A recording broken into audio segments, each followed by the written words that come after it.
ખેડામાં ગઈકાલે મેઘરાજાએ ભૂક્કા બોલાવ્યા છે અને જિલ્લાના અનેક વિસ્તારમાં ભારે વરસાદ પડ્યો। શહેરમાં ભારે વરસાદ બાદ પાણી ભરાયા હતા। વરસાદને પગલે જિલ્લાની તમામ શાળાઓ પણ બંધ રાખવા માટે આજે નિર્ણય કરાયો છે। તો આંગણવાડી, પ્રાથમિક, માધ્યમિક શાળાઓ બંધ છે અને બાળકોની સુરક્ષાને લઈને કલેક્ટર દ્વારા મહત્વનો નિર્ણય લેવામાં આવ્યો છે। ગતરોજ સૌથી વધુ વરસાદ અત્યારે ખેડામાં જોવા મળ્યો હતો અને અનેક વિસ્તારો જળબતોડ થઈ ચૂક્યા હતા। તો સાથે અને ભારે વરસાદને લઈને આજે જે તમામ શૈક્ષણિક સંસ્થાઓ છે તેને બંધ રાખવા માટે પણ કલેક્ટરે હુકમ કર્યો હતો। તો ખેડા જિલ્લાના જે જુદા જુદા દ્રશ્યો સામે આવ્યા હતા। અનેક નીચાણવાળા વિસ્તારો કે જ્યાં મુખ્ય માર્ગો પાણીમાં ગરકાવ થયા હતા અને સાથે જનજીવન પ્રભાવિત થયું હતું। અનેક વાહનો પણ અટવાયા હોય તેવા દ્રશ્યો સામે આવ્યા હતા।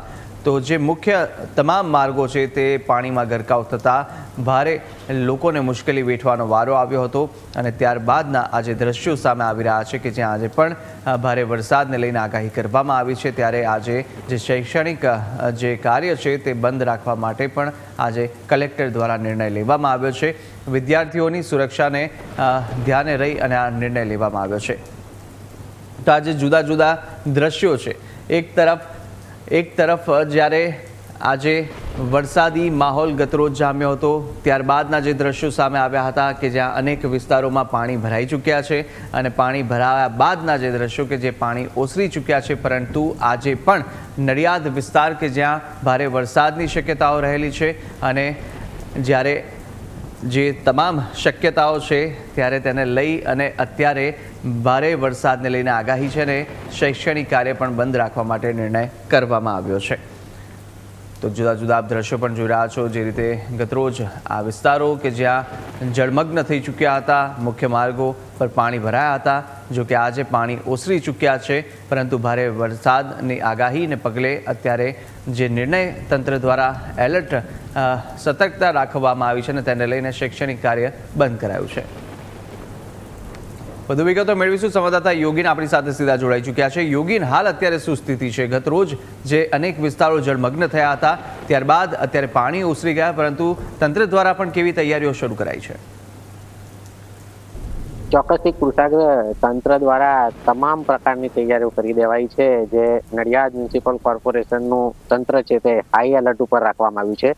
ગઈકાલે જે રીતે 10 ઇંચ જેટલો વરસાદ પડી ગયો, તેના કારણે જિલ્લા કલેક્ટરે જિલ્લાની તમામ શાળાઓમાં રજાઓ જાહેર કરી દીધી છે અને તેના કારણે આજે વહેલી સવારથી જ તમામ શાળાઓ બંધ છે। પાણી ચોક્કસથી શહેરોમાં જે નીચાણવાળા વિસ્તારોમાં ભરાઈ ગયા હતા તે આજે ઉતરી ગયા છે, કારણ કે જે મોડી રાતે છે તે વરસાદ નથી પડ્યો અને તેના કારણે પાણી ઉતરી જતા હવે રસ્તાઓ ખુલ્યા છે। આજે સોમવાર છે, ચાલુ દિવસ છે, એટલે લોકો રસ્તાઓ પર ચહલ પહલ કરતા અને નોકરી ધંધા પર જતા પણ જોવા મળ્યા છે। પરંતુ બીજી બાજુ આપ સ્કૂલોના દ્રશ્ય જોઈ શકો છો। અત્યારે જે શાળાઓના દરવાજા છે તે બંધ છે અને વિદ્યાર્થીઓને રજા આપવામાં આવી છે। હું આપને દ્રશ્યો બતાવીશ શાળાના। તો આ અત્યારે અમારી પાછળ એક ખાનગી શાળા છે, એના દ્રશ્યો તમે જોઈ શકો છો। આ શાળામાં આજે રજા છે, ફક્ત સ્ટાફના માણસો છે, તેના સિવાય કોઈ અન્ય વ્યક્તિઓ અહીંયા હાજર નથી। જે રીતે જિલ્લા કલેક્ટર દ્વારા શાળા બંધ રાખવાની સૂચના આપવામાં આવી હતી, તે સૂચનાનું ચુસ્તપણે પાલન કરવામાં આવી રહ્યું છે અને તે સૂચનાને અન્વયે જ અત્યારે જે તમામ શાળાઓ છે જિલ્લાની તે બંધ રાખવામાં આવી છે। જો કે વરસાદ હવે બંધ થયો છે અને વાતાવરણ ખુલી ગયું છે, તેને લઈ ક્યાંક ને ક્યાંક જે લોકો છે તે હવે તેમના કામ ધંધા તરફ આગળ જઈ રહ્યા છે। કુશાગ્ર, બિલકુલ યોગીન, માહિતી સાથે જોડાવા બદલ આપનો આભાર। પરંતુ